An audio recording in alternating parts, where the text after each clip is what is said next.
Very good. Okay, welcome back, ladies and gentlemen, to The View from Here, Behind Enemy Lines. And we're going to welcome back another returning guest, Bruce De Torres, who is going to talk to us about the California fraud that's been discovered lately. And I don't know if whatever you're going to talk about also includes what they've discovered about voter fraud in California, where they're paying homeless people to sign up and register as voters and so forth. Also, I was talking to Bruce just before we started about the Small Business Association, and maybe he can give us an update on that. Okay. Definitely. Well, great to be all right. back here. Without any further ado, as they say, Bruce, you have the floor.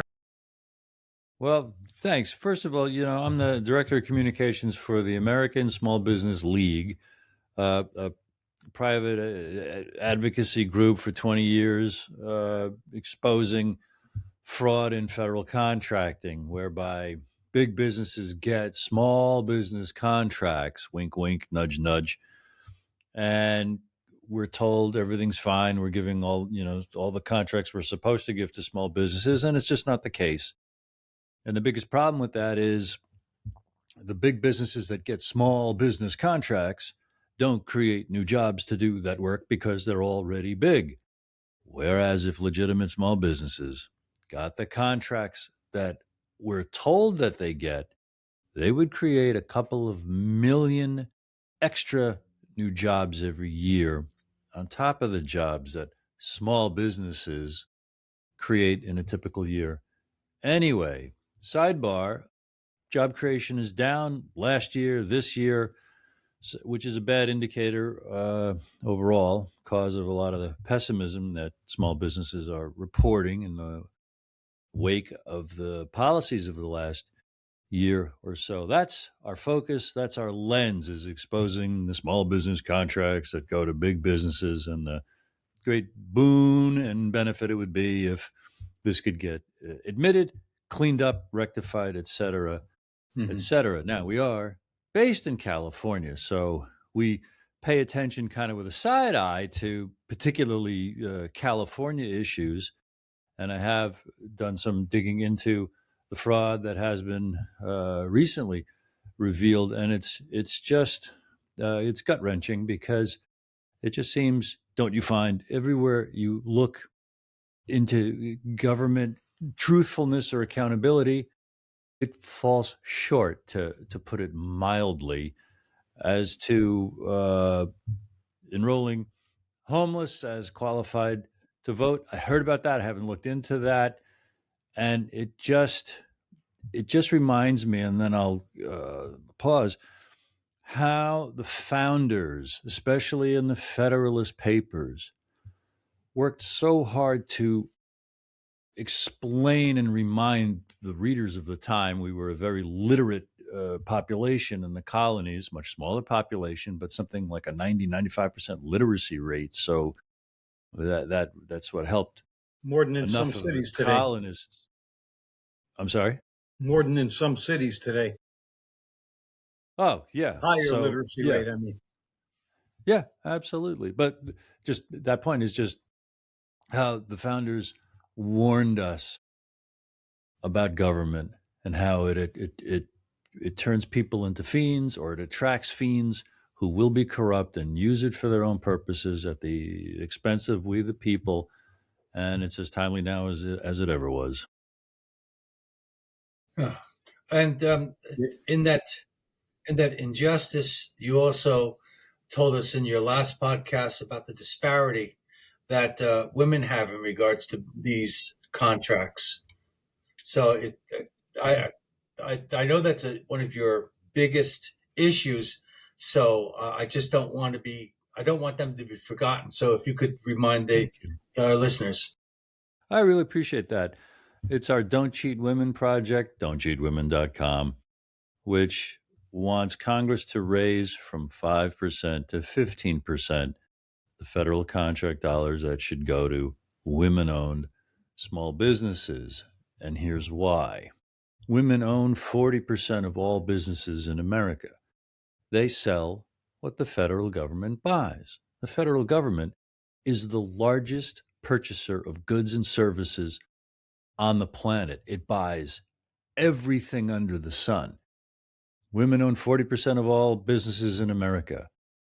And yet, it's okay that companies owned by men get over 95% of all federal contract dollars? No, that's not okay. We think that's a violation of civil rights law. That's actually discrimination. We think that could be won in court.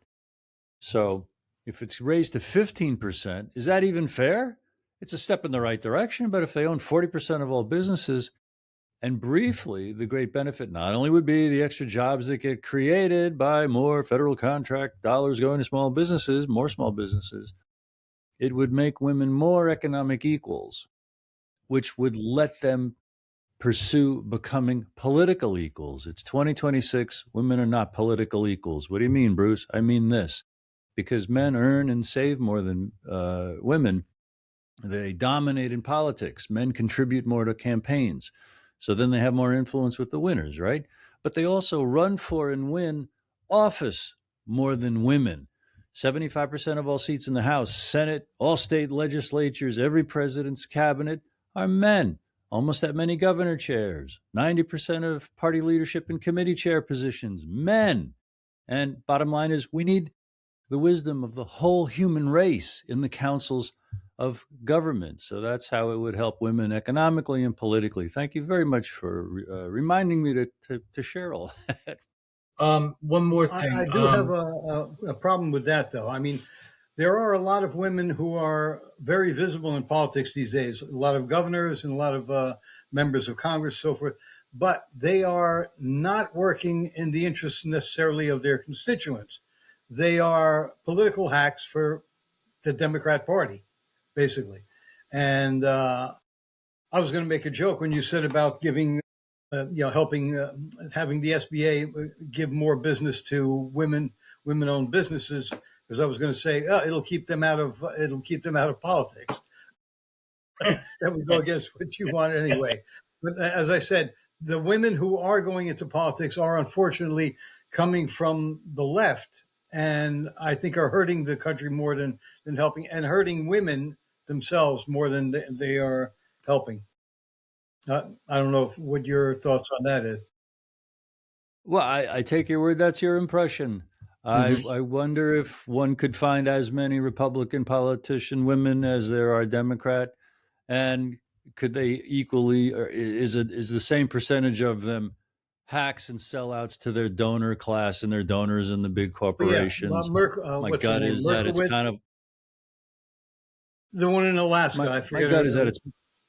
She's terrible, and Collins in Maine. However, you do have Sarah Huckabee in Arkansas, who's doing a bang up job. She's a great governor. Compare her to Whitmer, Hochul, who's the other one.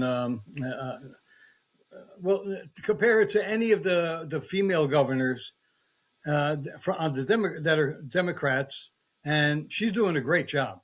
Just like what's his name, DeSantis down in Florida is doing way better than California's governor, whose name I don't even want to mention.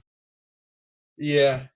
The thing is that according to Jordan Peterson, there are job choices and careers that are statistically more common in certain sexual groups.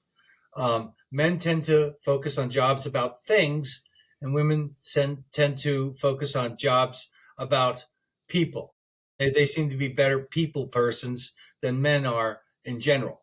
Okay, so I'm presuming that you've looked at these numbers, and I'm presuming that you're saying these women could have taken that contract. They have proven themselves capable, and they were simply dismissed. Is that because they were simply going against greater numbers, or there is, or do you believe that there is something more nefarious behind it? What we see is the momentum of decades that lets the allocation of federal contract dollars continue where they are should have all along been steered. Yes. And right now that's into companies owned by men getting over 95, it's probably 98 or actually 99% of all federal contract dollars are going to companies owned by men. And we're just simply looking at that math that women own 40% of all the businesses in America in many of the industry codes and segments that the federal government buys from. So just because there's this momentum and this habit of steering contracts to literally these companies or literally these types of companies, it's a grievance that needs to be addressed. And I might be more compelling if I were a woman saying that. I happen to have this position where it's my job to, and with pride, to put that on the table and say, what the F, ladies and gentlemen, what the F? I see it more compelling that it's coming from you, not a woman. Yes, if me a woman too. were saying it, it would sound a little bit self-serving. Whereas you're Exactly. saying it, it seems like you're recognizing a disparity that has to be addressed. I think absolutely you've raised enough questions to say let's at least look at this and see what's going on and understand either why the numbers are that way or what has been forgotten. Thank you. And if I could expand, just pull out a little and see the picture, a little bit more of the picture, it's the fact that so much of the federal contract dollars go to the military industrial complex. So are those by definition more owned and populated by men? Does that explain it? Okay. That raises the question of where should the federal government be investing in? Is the nature of the danger of the world such that the United States has to maintain such an enormous military capacity? And I'm here to tell you personally, from my study of history, no. In fact, most of the wars we've participated in, at least since 1963, after the removal of President Kennedy by the deep state, the military, industrial, intelligence, national security apparatus, to facilitate endless war after war after war after war, and the documented creation of the enemies that justify more investment in war after war after war after war, that's the elephant in the room. That's the emperor has no clothes. So it's these are huge topics worthy of huge conversations. Was it Eisenhower who alerted the American people about the dangers of On his the way out, yeah. American Yes. industrial complex? Okay.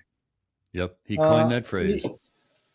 I think right? even with the military being the number one expenditure, there's no reason women should not be involved more, because it's not just guns and bullets that are being produced in tanks and so forth.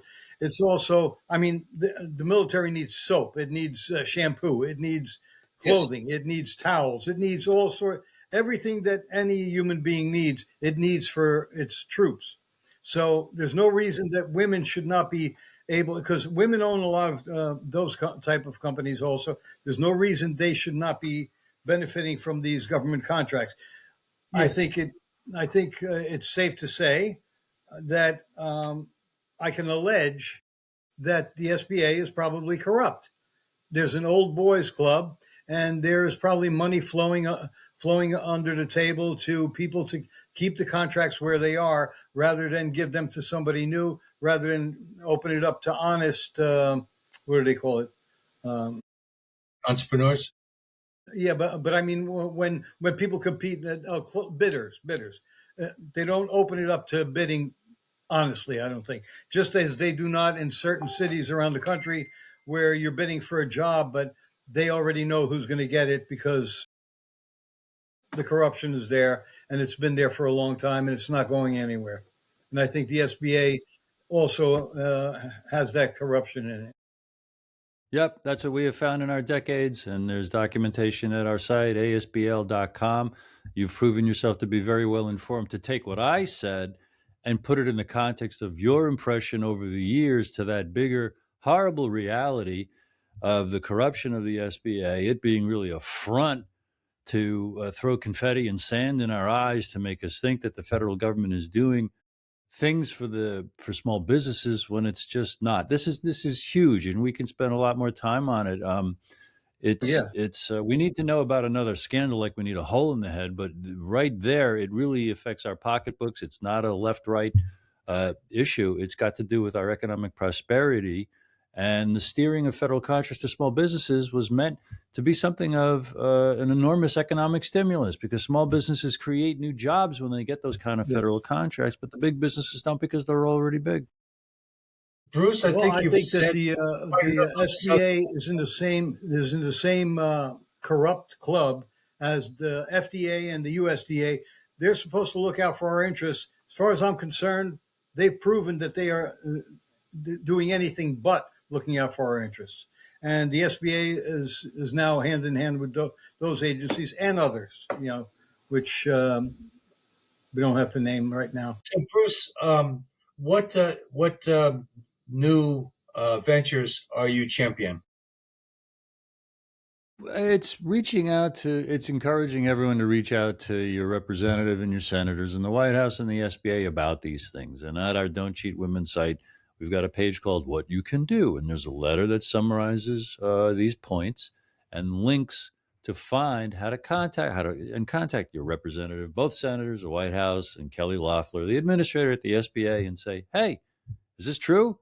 If it is, fix it. So that's the wheel we crank every single day, is to broadcast that opportunity, that we implore people to understand this and look into it.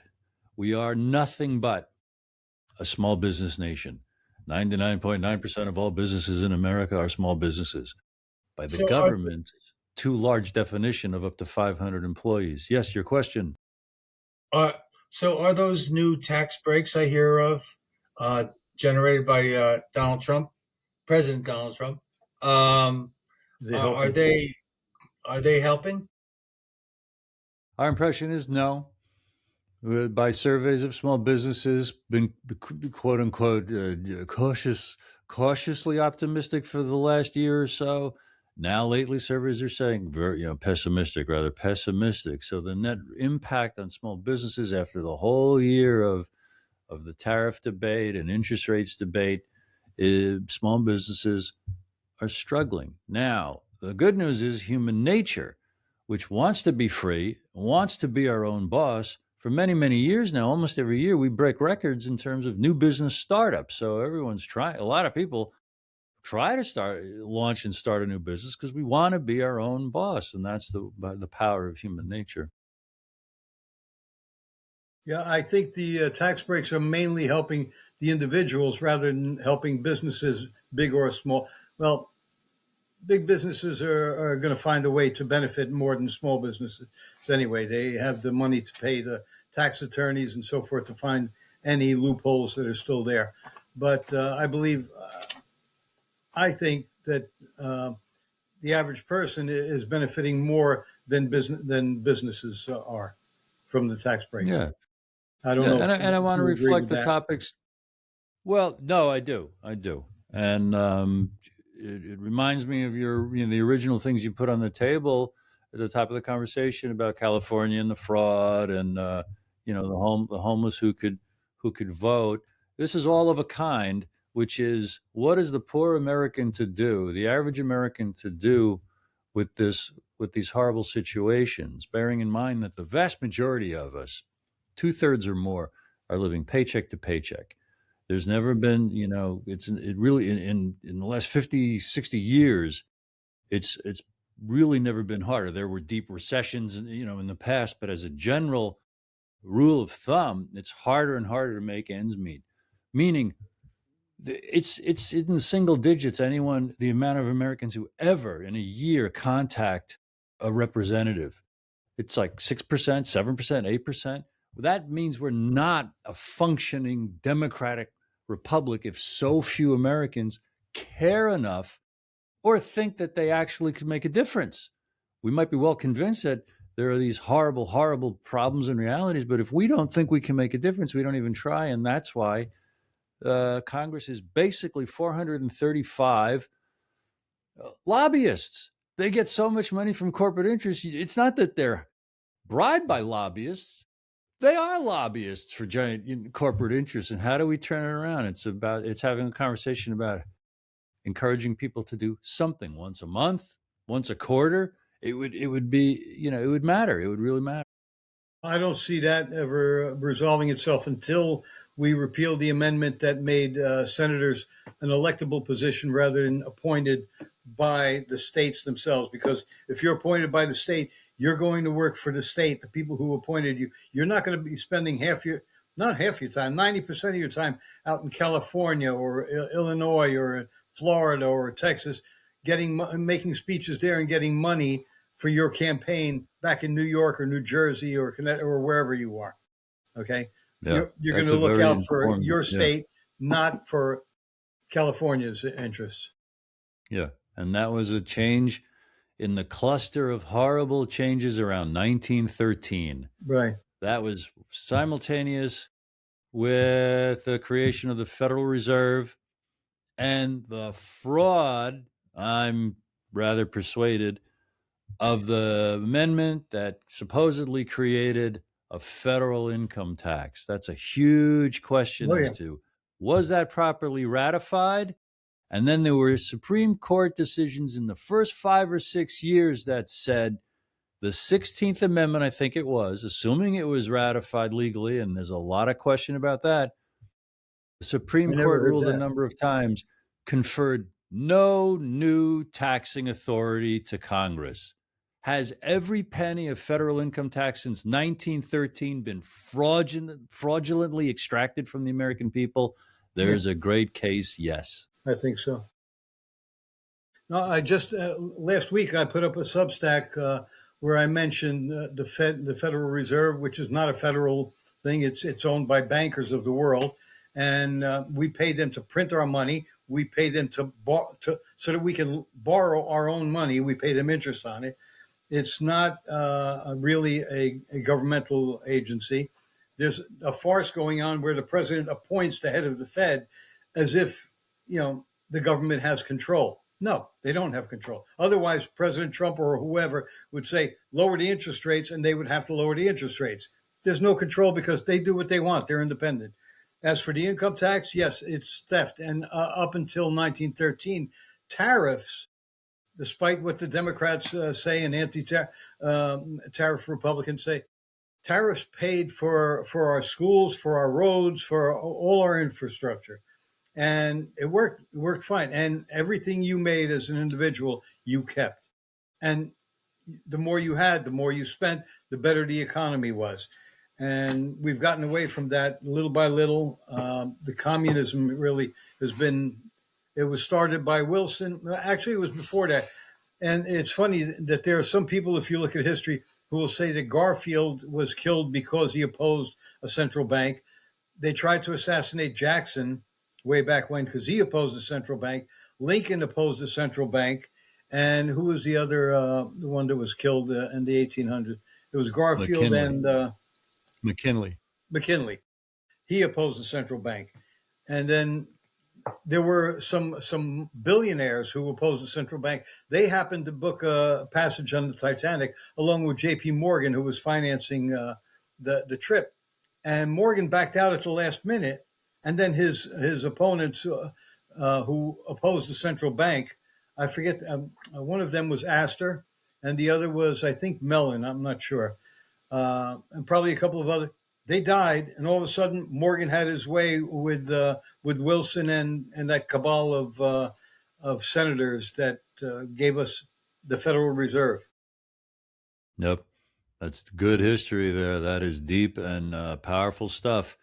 And the more that could be discussed and brought forth, there's so much hope to understand our true history, starting with the founders, starting how they defined, what the challenges are for a free people or a democratic republic, it could still save us. Am I screaming? It could still save us.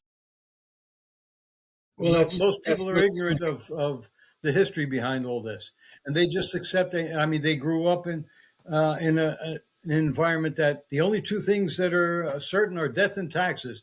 Well, it used to be death until 2013. I mean, 1913. And then they threw taxes into that mix. But yeah, too many people are ignorant of history because after the Rockefellers took over the educational Education. system, they corrupted it just as they did the medical system by saying, okay, we're not going to teach nutrition, we're not going to teach natural cures anymore. We're going to teach how to prescribe drugs because we can make a lot of drugs out of this oil we're extracting from the earth. Yep. Yep. And they, And Rockefeller stated he didn't want a nation of bookworms. He wanted a nation of workers. right. He didn't want people who could think. He wanted obedient workers and obedient consumers. And this is worth another couple of minutes because it is so hopeful, the true history that could empower us. One of my favorite quotes is from President Harry Truman, who said, "The only thing new in the world is the history you don't know." And that history, right, is well shown, displayed, and taught by a writer named Anton Chaitin. Anton Chaitin, Chaitkin. And he's got a Substack, his name .substack. And he's got a number of books. One of them is called Who We Are. Subtitle, America's Fight for Universal Progress, from Ben Franklin, to John F. Kennedy. Volumes 1 and 2 are already out, available on Amazon. He's in the middle of writing Volume 3. And basically, it's a display of Alexander Hamilton's American system of economics. And the presidents who were assassinated that you named, by and large, mostly were implementing that system that stabilized our economy under George Washington, that under the Whigs and Henry Clay's influence in Congress in the 1830s and 40s, where it was our first little burst of prosperity. And then after Abraham Lincoln, who espoused it and put it into practice, and then the victory of his followers, the decades after the Civil War, had the tariff policies and the credit available for entrepreneurs, and it was responsible for our economic ballooning. And these good, patriotic, life-loving Americans pushed out this system to Russia and Germany and Japan because these good people wanted every nation to thrive like the United States so that every nation could be so wealthy and productive by and of itself with its own domestic economy, the development of its own resources with the state-of-the-art technology that no disgusting, evil, brutal nation like Great Britain and its empire could conquer and control and extract the resources of any other country.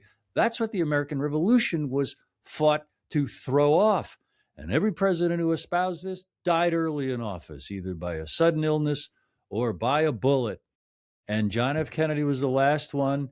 And we have been recaptured by the odious, disgusting British Empire and its plans of how it wants to rule the world. Really, after World War I, FDR rebelled a little against it and recaptured us for these peaceful and prosperous purposes. John F. Kennedy also. And ever since. Now, the biggest debate today is President Trump rebelling against the globalists and the empire for the sake of our national sovereignty, national wealth? And is he trying to push that out to other countries? Or is he pretending to as cover for the continuing rape and pillage of people and resources on behalf of the disgusting oligarchs who would rule the world as masters over slaves? That's the question. Yeah, I've heard for a while now, especially this one guy, Gibson, I forget his first name. He keeps talking about the 13 families, and apparently the royal family of the UK, is at the top of those families. Are you familiar with the 13 families? Because now, Yes, and that in the other that day I said concept. I have to look into this.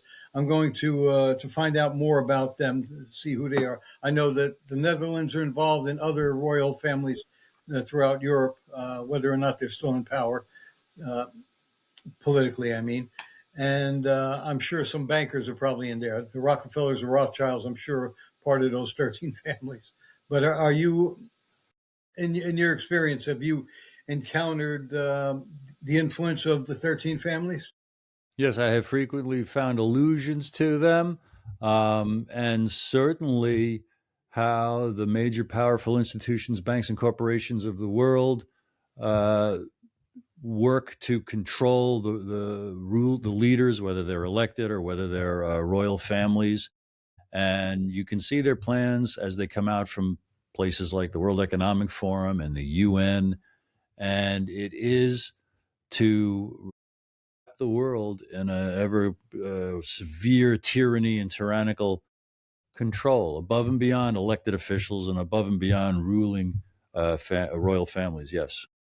That would also explain the alliance, the apparent, or at least what I see as an apparent alliance between the crown of the UK.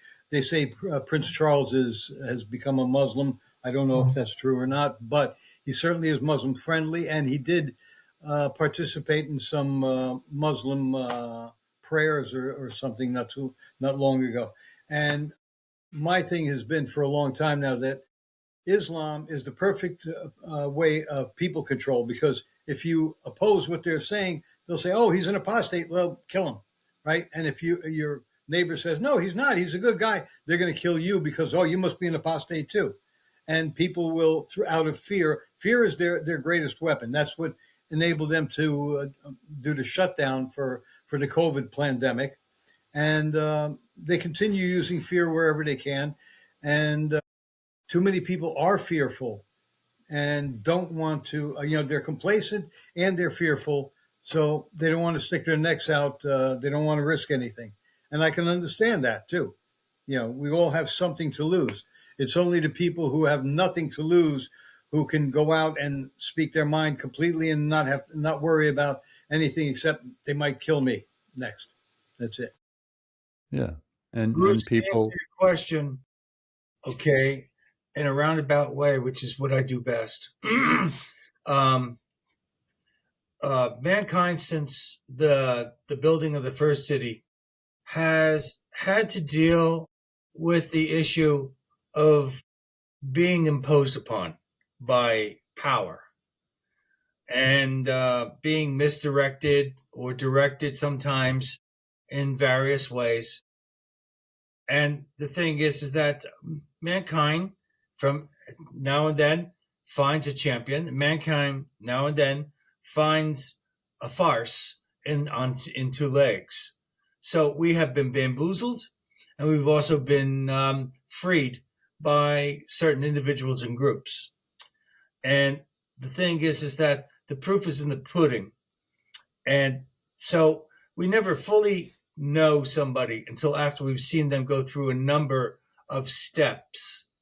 So the real issue, as far as I'm concerned, and I asked the question, what is Trump doing? Is it possible that he's misleading us, et cetera, et cetera? He's a human being. They have been known to make mistakes. They've also been known to be egoists. And sometimes they're misled by those counselors that they have around them. So my ultimate statement to yours is that is a stratum that is outside my purview. And so I have to ask the big question, and I think every human being has to ask this question. What am I doing in my space? What is my circle of influence? Are you doing the very best that you can? And this is getting close to a religious statement. And the way I see it is that if you have faith in the Creator, and if you listen to your humility, you will walk a path. It's always been dangerous being a human being, especially since civilization was created and created yet another creature with fangs. Whether or not Trump is a deceiver, I would have to and say, based upon what I've seen, I would say that would be extremely unlikely. But at the same time, he has the capacity to do so. I, I'm going to lean into hopefulness because I have no authority over that situation. But what I will do is what I've done most of my life, which is to look around my immediate environment and ask myself, what can I do here? Because these guys are so far removed from us. It's my opinion and my calling of that particular senator and being that one voice.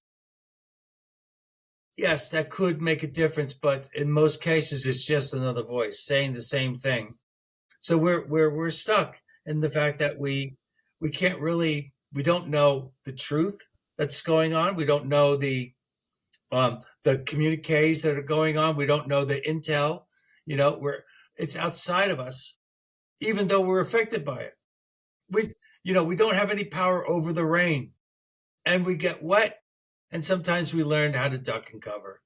So I would say for the average person who's looking for which direction to go, trust in yourself, trust in that which built you, your nature, and do the very best you can. It's like my mother used to say, son, do the very, very best you can. And if the world doesn't like you, the hell with it. I think you hinted at it very well before, insofar as Trump goes. During his first term, he appointed people around him who the powers that be, the party and so forth, told him, oh, you have to have this guy in your cabinet, this guy, this woman, whatever. And it turned out that some of them were pretty much disasters, like Bill Barr and so forth. And this time around, Trump picked people that he trusts, people who were loyal to him and not to the uniparty. And so that to me indicates that, yeah, okay, biblically, for example, God always chose flawed people to do his bidding. These days, who's more flawed, publicly speaking, than Donald Trump? Okay, a playboy billionaire and so forth, who's done a lot of good things that the media doesn't want you to know about. But it seems that God always picks flawed people to call upon to do his bidding. Even with Jonah, I don't want to do it. Well, you're going into the whale's belly until you agree to do what I want you to do. Yeah. I mean, what are your thoughts on that aspect of what we were talking about? Would we also look at, if we're trying to discern the nature of Trump, look at his cabinet and say, okay, we have 10 or 12 different people that we can look at and say, are they true, honest patriots? Are they good people? And if he picked a bunch of good people, maybe he's good too. That's my point, basically. He summed it up in a nutshell. Okay. What are your thoughts on that? They're huge, and I want to get them in order. First, to a lot of what Mike said, that was some of the most inspiring stuff anyone could say or hear. So thank you for that, Mike. About the circle of influence, and if we just could be true to ourselves and do the right or best thing as far as we can see it in every situation, the world would be a better place. There would be more happy people, and that would be a better world. It would also be a more virtuous world because more of us would say no to nonsensical things. Many people would never wear a face mask in their life. If someone came up to them on the street and gave them a verbal explanation of why it was necessary, they would just dismiss that person as lunatic. But because we see it on TV, somebody in authority at a lectern in Washington, D.C. on television, especially if he's in a white coat, People are going to do something ridiculous they never did in their life before, wear a face mask. Okay, so thank you, Mike, for that. Dear Donald Trump now. Yeah, I remember my gold during standard. Go ahead. Sorry. Okay. Go ahead. My gold. Thank you. My gold standard of a president is John F. Kennedy. Mm. So, if in a perfect world, American adults from the teen years forward would immerse themselves in, all right, well, what are we supposed to be under this Constitution? What's a president supposed to do? What's the job? Who's done it best? Who's done it worse? And then you would have standards to evaluate a current president against. And by that measure, we are not the United States of America. And Donald Trump falls far short. Compared to the disaster that his competition could have been in 2016 or in 2020, I'm glad Trump is in there. Would they have done a better job for us in different areas? While we're already a dystopian nightmare, I contend we are a dystopian nightmare since 1963 when John F. Kennedy was taken out. So if Donald Trump's a little better at this, but worse at that than any of his other predecessors, don't worry. In 2 or 4 years, someone else is going to come in. They're going to be a little better at that and a little worse at that. But it's sad that this is how what we've come to. I'll leave it at that. Well, you've just given me the opportunity to actually help you promote your book. Bruce is the author of the book God, School, 9/11, and JFK, The Lies That Are Killing Us and the Truth That Sets Us Free. I urge everybody to who's watching this podcast to look into that book, to get the book and check it out, and get more into Bruce's head, shall we say, regarding what we've been talking about. One last thing, Bruce. I have an inverse barometer for you. Okay. Now, we don't specifically know who exactly was behind the attempted assassinations on Trump. But if we can conjecture on who it was, I believe Iran has been fingered as one of them. And a number of people believe that it was the deep state. If they wanted him dead, then that must mean that he is contra to their cause.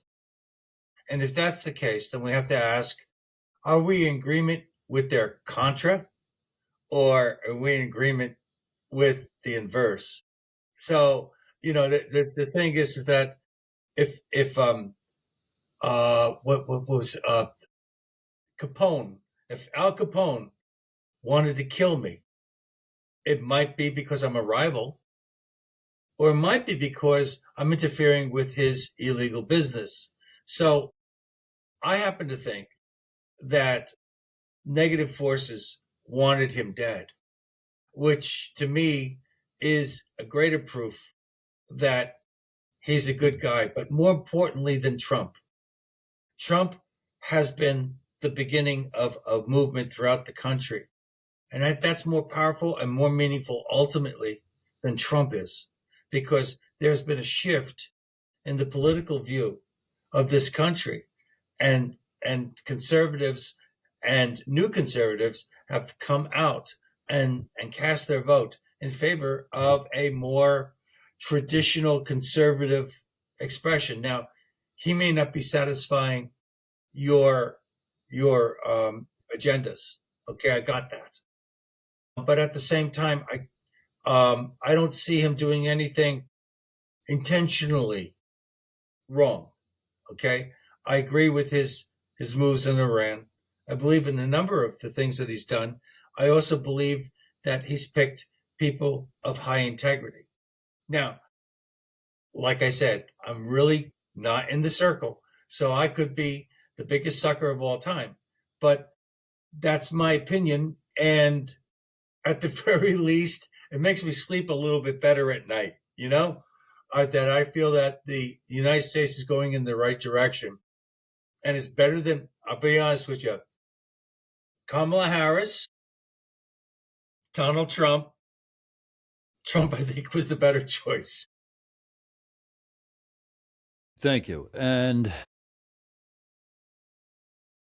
well, I know I had you raised a number of great points, and I had three rebuttals. The assassination.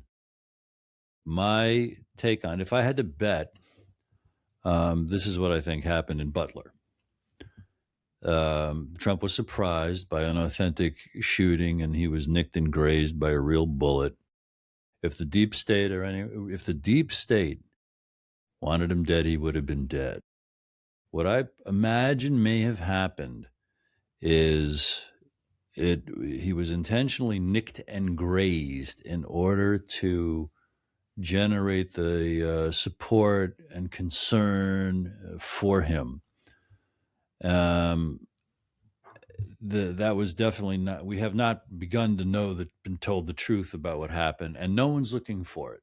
So that was to me an intelligence operation. That was a deep state operation from beginning to end. The way that was cleaned up, smothered, covered up, and no one's looking into it. It's as if it didn't happen. It's as if it didn't happen. He's demonstrably doing and has done very, very harmful things. Number one is surrounding himself with the billionaires and the tech oligarchs who have been working for decades to develop the surveillance and the digital enslavement and control of populations that is advancing almost to completion. All it would take is the collapse of the economy and the collapse of the dollar to impose on you and me and everyone digital programmable currency. That I oppose 100%. Yeah. Well, good. That means you're paying attention, because that would fulfill the worst of the policy papers and plans and salesmanship behind sustainable development goals and green agendas and 15-minute cities and you will own nothing and you will be happy. The global masters and slaves, where we are tagged, tracked, and traced like farm animals. And the other thing is this war on behalf of long-term geopolitical reasons that has many side benefits. Advancing the Greater Israel Project. You cannot want it. It's fairly proven, I'm convinced, Israel was created as an operation of the British intelligence dating back to the 1800s to have a presence in the Middle East in order to keep it in a constant state of destabilization, because the chaos and destabilization of all the wars in these poor areas of the world does one major thing. It prevents them from developing their own resources and becoming strong, prosperous, independent nations in their own right. And also tremendously, real quick, final point, the elephant in the room is the complete distraction it was and is this Iran war from the gut-wrenching and urgent and important revelations of the Epstein files. The whole system is corrupt through and through. It's going to collapse. What we see, what many people see researching, is the rich of the rich marshaling the resources so that when it collapses, or when they intentionally collapse us into starvation, chaos, famine, almost warlord kind of brutality and violence in every country, including America, it's already at the breaking point in England and France and other countries in Europe, that they'll be able to survive it and control it. So what do you believe is in those Epstein files that's worth a $200 billion? The war is distracting the pressure to prosecute those indictable by the evidence in the files. So what you're saying is that we're not just talking one or two people. We're talking large groups of people. Deep state. Yes. Well, very prominent people named in it. Donald Trump, the number one figure. But the thing is, everything that mentions Donald Trump, even by in Epstein's own emails, shows that Epstein didn't like him, and Trump was the one who, according to law enforcement officials, the one who contacted them to help prosecute Epstein when he was first charged with what was it with pedophilia, which he didn't get convicted of, by the way. It was pled down to other things. And he was willing to give evidence. Yeah, I think there's a lot of back and forth. People who don't like Donald Trump say, "Oh yeah, he's involved. His name is there 1,000 times or whatever." Yeah, but it's always mentioned in a way that exonerates him almost. And I believe that if he was, don't believe he was guilty of what they're saying, because if he was, why wouldn't the Biden administration have revealed that during the 4 years they had power? They had the documents, they had everything. Why didn't they release that? They went after him on bogus charges everywhere. Why wouldn't they use that? That would have been the killer, the kill shot, really. So that's why I don't believe that he's involved in the Epstein case the way a lot of the way I believe a lot of our other politicians are. There's so much smoke there that implicates Democrats and Republicans that the files were dragged out of this administration simply by the outrage of those knowledgeable about the harms inflicted on the victims and the vast amount of notables, Republicans and Democrats, implicated by the files. Neither administration, Trump's first, Biden in the middle, and now Trump, has graciously, eagerly put on full display all the files. So I think half of them are still being held, and all the gamesmanship to prevent and deny and stonewall an honest examination of it is incriminating. It's an obstruction of justice.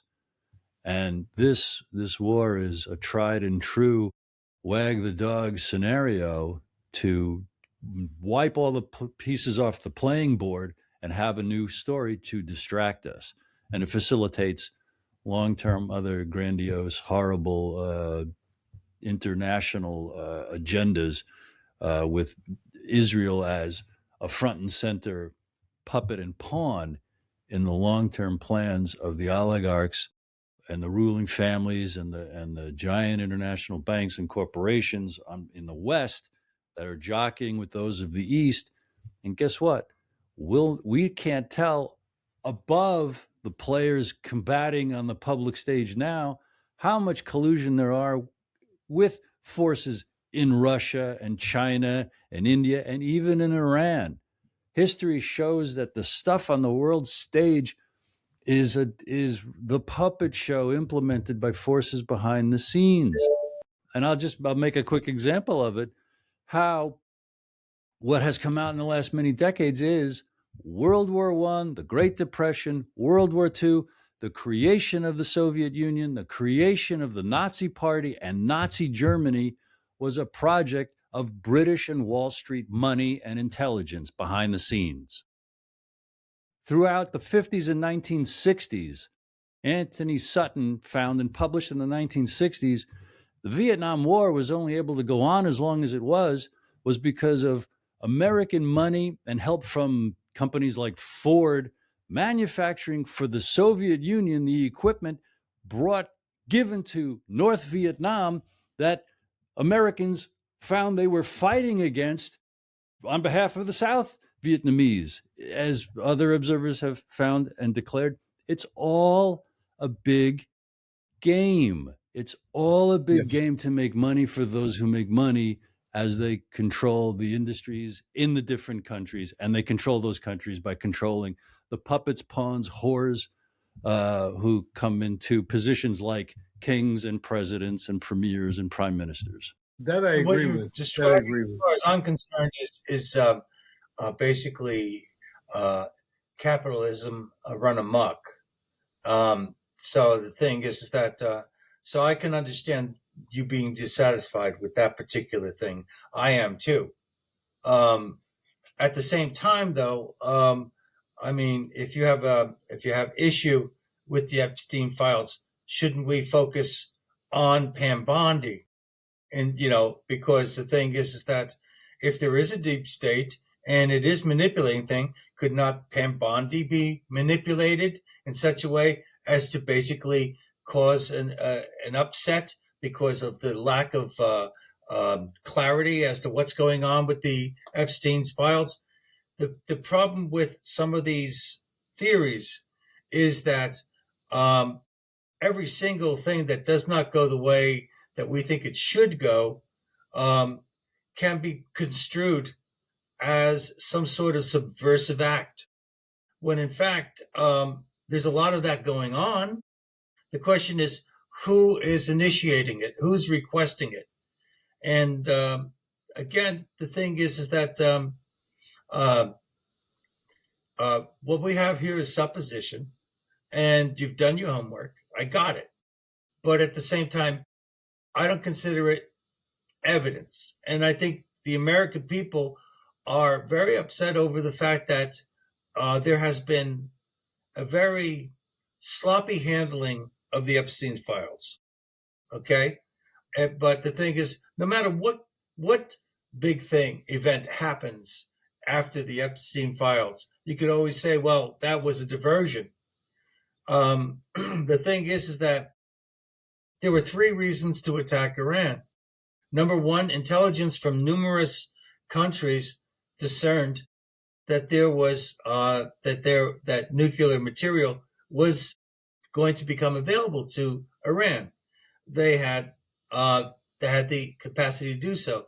We know that they had the desire to use it, and we also knew that there was going to be a meeting with all of the heads of states at this one spot, and it was concluded that this was an opportunity to cut the head off of a country that was about to go rogue nuclear.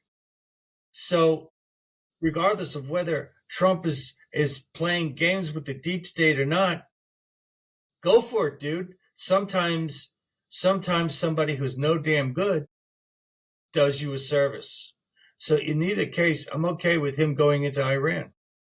Mike, to be okay with it, one has to forget anything we ever knew about the Constitution and ignore international law that's in place and ignore anything of, and also ignore all the intelligence reports, it's he said, she said, that indicate no, they weren't close to developing nuclear weapons. One only has to remember Donald Trump last June. We obliterated their capacity to develop nuclear weapons. So I'm sorry. How you've argued for the rightness of this current war falls far short of those measures in terms of lawful and constitutional, and can we try to pretend to be America anymore? It's very hard because we don't talk about the constitutional restraints on a president. We are run amok. Donald Trump has run amok. Well, you said the Constitution has been disrespected by Trump, but the fact of the matter is he is the commander-in-chief. And the reason why we have a commander-in-chief is because it is well known throughout history that when there is issues of self-defense, it is more efficient to have an individual calling the shots instead of it being done by committee. So the thing is that he saw a threat, he responded to it, and regardless of whether or not that he may have done it in a manner that it's not a war. First of all, we're not at war. This is we are at war. A military. Iran declared war on us in 1979, and they've never, said no, we're not at war. We have not declared war on them. Congress did not declare war. I'm not saying that they didn't declare war. I'm saying that we're not officially at war because Congress is required to make that declaration. You don't need a proclamation of war to be at war. If somebody's killing your people, maybe not in your country, but they're killing them overseas, or they're killing your troops, like in Beirut and so forth, through proxies, they're still at war with you. In that case, I think we're just splitting hairs here, because I don't need for us to be at war for him to go ahead and attack Iran. I just need for him to see a real threat that requires military intervention. So the thing is that I was in the military, and I understand the nature of the commander-in-chief from that position. Okay, not in full. We understood that the president, if necessary, could send us anywhere that we needed to go, based upon his view. So the thing is that I don't see him, basically being as anti-constitutional. And the thing is that unfortunately, we have so many individuals that are supposed to be, legal minds, disagreeing over what some of the most clear language is. So,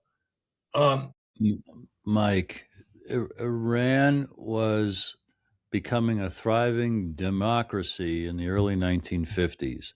The CIA, for the British, overthrew the democratically elected president or prime minister Mossadegh in 1953 and installed the Shah. Then backed the Shah and extracted wealth from the oil from Iran for 20-some years, and helped the Shah create a brutally oppressive internal police, I think called the Savak, S-A-V-A-K. And the Ayatollah Khomeini in the 1970s was groomed and coached, and his position, his reputation, his authority was created by British intelligence in the 1970s. And I've seen the evidence that the Shah in the 1970s, like Noriega in Panama, and like Saddam Hussein, and like Muammar Gaddafi in Libya, all helped into power and supported by the CIA and Western intelligence. The Shah in the 1970s, like they all eventually do, want a little bit more command and control of their own country and their own resources. So bye-bye, Shah, and here comes the Ayatollah. People, observers at the time said, if you lift the Ayatollah Khomeini's beard, you're going to see "Made in the Great Britain" on his chest. Now, if we complain about the horrible oppression of the Iranians under this Muslim regime since 1979, it was inflicted on them by Western intelligence, CIA, Great Britain. Remember, in the 1950s, they were something of a thriving democracy, and all the shenanigans of 9/11 and the war on terror in Iraq and Libya and now Iran again, it all is congruent with the thesis that I've shared, that anything to destabilize and destroy and kill and starve with sanctions all these resource-rich countries so they cannot just blossom and thrive as a healthy society, serves the disgusting empire goals and drives of the United Kingdom in cahoots with the United States of America. I can't imagine a more evil empire in the history of the world. And they're the ones controlling the chessboard. Well, here's the thing. You have demonstrated just now a far more complete history of the area than I have. So I'm afraid that I'm coming from what I call a Kodak moment. I'm working with the information that I've only been gathering for the past few years. So the thing is that I can't argue the CIA thing. That's what I did hear vaguely at one time, and I did remember it. And in truth, there really has never been a time that I really cared about Iran. Just recently, because it's been brought into the public light. So I've been trying to catch up.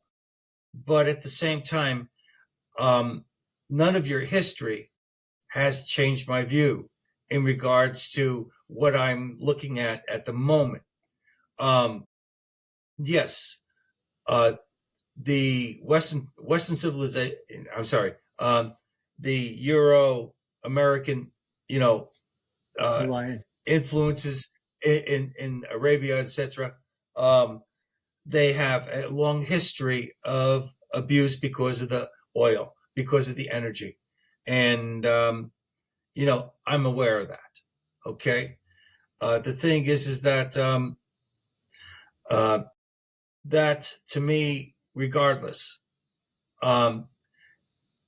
presuming that all this information that I've received is correct, and again, I'm on the outside, so I can't be sure of it.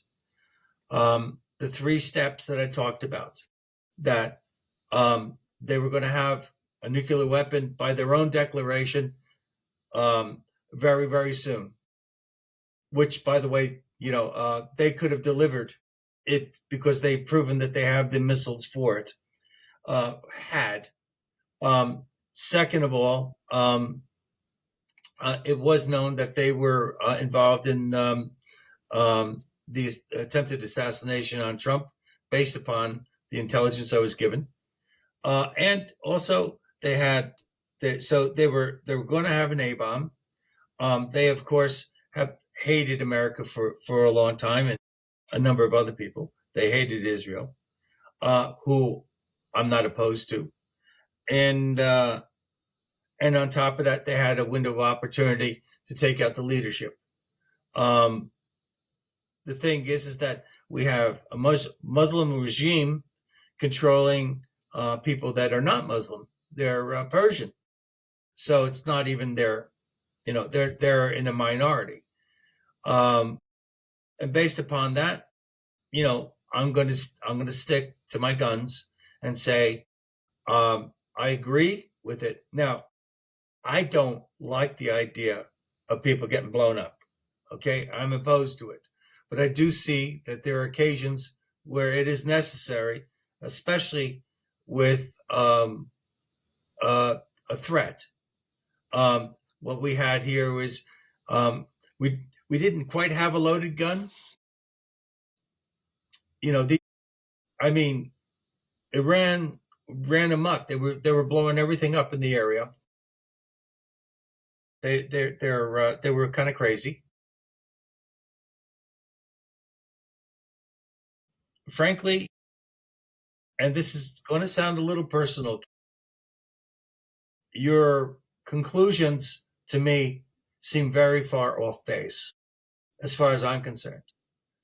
But I think we're at an impasse in regards to us giving each other's point. I am willing to admit that you're better educated on this subject. But as I've told other people, I do not have to be a carpenter to know when a table is crooked.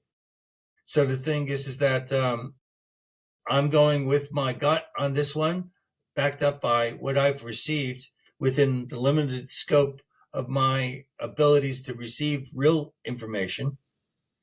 And, I'm going to leave it at that. Are you aware of, and you might like this group very much, Mike, the Promethean Action Group? What? PrometheanAction.com. PrometheanAction.com. Yes. Mike, you're going to love them. They interpret everything Donald Trump does as our salvation, as eradicating pulling the United States out of the horrible imperial cabal that I accuse Donald Trump working for. They think he's just the salvation for everything I'm saying that I want. So check them out. You'll love them. You'll love them.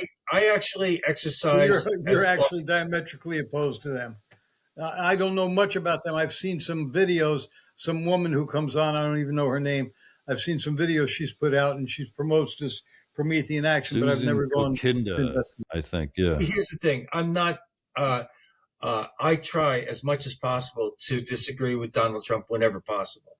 Okay, I think I owe it to myself to do that and to make sure that I'm not just a follower. But the thing is question that, everything. right? Correct. Yes.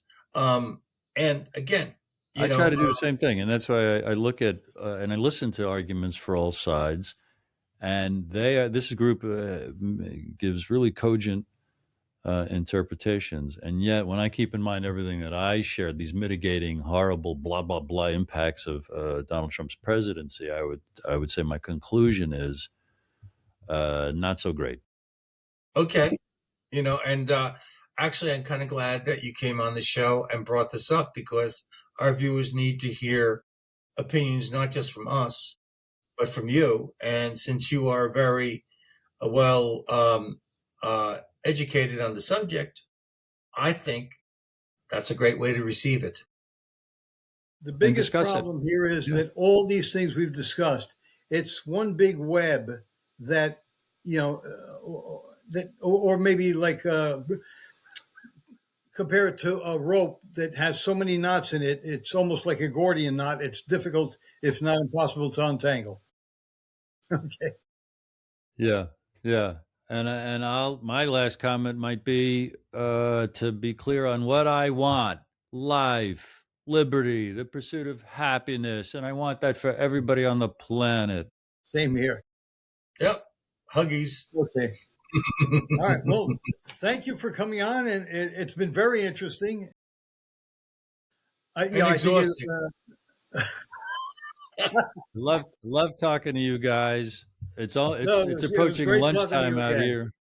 Yes, I can't wait to see you again. Thank you for coming on again, and we hope to see you again in the future. And I'd love to. Maybe we can. When Mike and I dig into things, maybe we can all come a little closer together on certain things. Whoop, hello. Oh, I thought I lost the thing. My mouse went over something else, and another window popped open.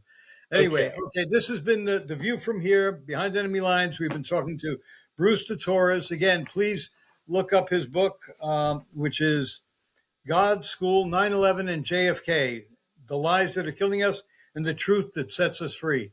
You can find that on Amazon, I guess. Yes. Barnes & Noble, would they have it? Yes. Okay. And that's it. Well, we'll see you again next time on The View from Here, Behind Enemy Lines.